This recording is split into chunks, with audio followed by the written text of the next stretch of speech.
Hello అండి, welcome to Siri kitchen. ఈరోజు మన కిచెన్లో పచ్చి కొబ్బరి, పచ్చి మామిడికాయని యూస్ చేస్తూ పచ్చడి ఎలా ప్రిపేర్ చేయాలో చూపించబోతున్నాను.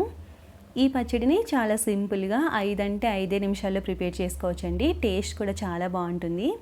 వేడివేడి అన్నంలోకి కొద్దిగా నెయ్యి వేసుకొని పచ్చడితో తిన్నామంటే రుచి అద్భుతంగా ఉంటుంది. సో ఇంకా లేట్ చేయకుండా ఈ పచ్చి కొబ్బరి, పచ్చి మామిడికాయ పచ్చడి రెసిపీ ప్రాసెస్ ఏంటో వీడియోలోకి వెళ్ళి చూద్దాము. ఈ సింపుల్ అండ్ టేస్టీ పచ్చి కొబ్బరి, పచ్చి మామిడికాయ పచ్చడిని ప్రిపేర్ చేయడానికి ముందుగా ఒక హాఫ్ చిప్ప పచ్చి కొబ్బరిని తీసుకోవాలి.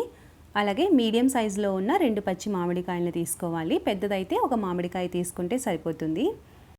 తర్వాత వీటిని ఈ విధంగా చిన్నగా ముక్కలుగా కట్ చేసుకున్న తర్వాత మిక్సర్ జార్ తీసుకొని ఇందులోకి మనం ముందే కట్ చేసి పెట్టుకున్న కొబ్బరి ముక్కలను వేసుకోవాలి. కప్స్లో చూడండి, 1 కప్పు దాకా కొబ్బరి ముక్కలు తీసుకున్నాను. తర్వాత ఇందులోకి రుచికి సరిపడా సాల్ట్ వేసుకోవాలి. అలాగే 3 టీ స్పూన్ల కారం వేసుకోండి. నెక్స్ట్ వచ్చేసి 1 టీ స్పూన్ జీలకర్ర, ఒక 10 వెల్లుల్లి రెబ్బలను వేసేసుకొని వీటన్నింటినీ కొంచెం కోర్సుగా బ్లెండ్ చేసుకోవాలి. ఇక్కడ చూపిస్తున్నాను చూడండి, ఈ విధంగా గ్రైండ్ చేసుకున్న తర్వాత ఇందులోకి మనం ముందే కట్ చేసి పెట్టుకున్న పచ్చి మామిడికాయ ముక్కల్ని కూడా వేసుకోవాలి.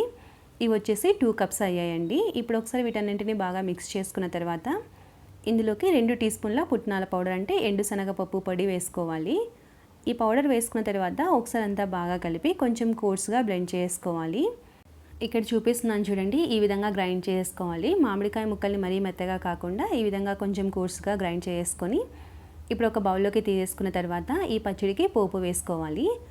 పోపు వేయటం కోసం స్టవ్ ఆన్ చేసి ప్యాన్లోకి 3 లేదా 4 టేబుల్ స్పూన్ల ఆయిల్ వేసుకోవాలి.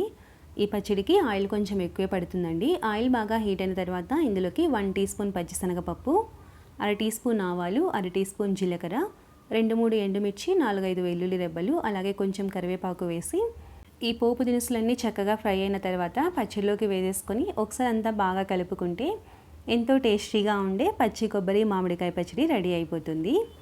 ఈ పచ్చడి చాలా రుచిగా ఉంటుందండి. చాలా సింపుల్గా 5 నిమిషాల్లో ప్రిపేర్ చేసుకోవచ్చు. మీరు కూడా ఈ రెసిపీని తప్పకుండా ట్రై చేసి ఎలా వచ్చిందో మీ వాల్యుబుల్ ఫీడ్బ్యాక్ని నాకు కామెంట్ రూపంలో తెలియచేయండి.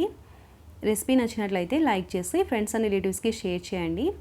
ఇలాంటి మరిన్ని ఈజీ అండ్ టేస్టీ రెసిపీస్ కోసం మన ఛానల్ని సబ్స్క్రైబ్ చేసుకొని పక్కనే ఉన్న బెల్ ఐకాన్ని క్లిక్ చేయండి. Thanks for watching.